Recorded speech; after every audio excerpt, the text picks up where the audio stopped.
सामाजिक न्याय विभागाचा अलिमको अंतर्गत राष्ट्रीय वयोश्री योजनेच्या माध्यमातून तसेच शिवसेना नेते आमदार चंद्रकांत रघुवंशींच्या नेतृत्वाखाली नंदुरबार येथे ज्येष्ठ नागरिकांनी कृत्रिम अवयव व सहाय्यक उपकरणांचे वाटप करण्यासाठी तपासणी शिबिरात आयोजन करण्यात आले होते।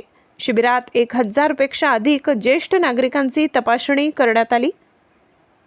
तपासणी झाल्यानंतर पात्र लाभार्थ्यांना कृत्रिम अवयव व सहाय्यक उपकरणांचे वाटप करण्यात येणार असल्याची माहिती देण्यात आली।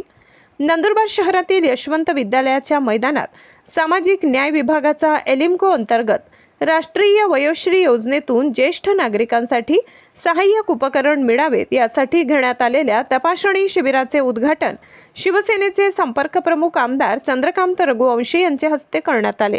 आमदार चंद्रकांत रघुवंशी यांनी सामाजिक न्याय मंत्री रामदास आठवले यांना नंदुरबार जिल्ह्यातील ज्येष्ठ नागरिकांना सहाय्यक उपकरण देण्यासाठी शिबिराचे आयोजन व्हावे यासाठी निवेदन दिले होते। निवेदनाची दखल घेत शिबिराला परवानगी दिली। नंदुरबार जिल्ह्यात तालुका स्तरावर घेण्यात आलेल्या शिबिराला उत्स्फूर्त प्रतिसाद मिळाला। शनिवारी नंदुरबार येथे दिवसभर शिबिराच्या ठिकाणी गर्दी पाहायला मिळाली।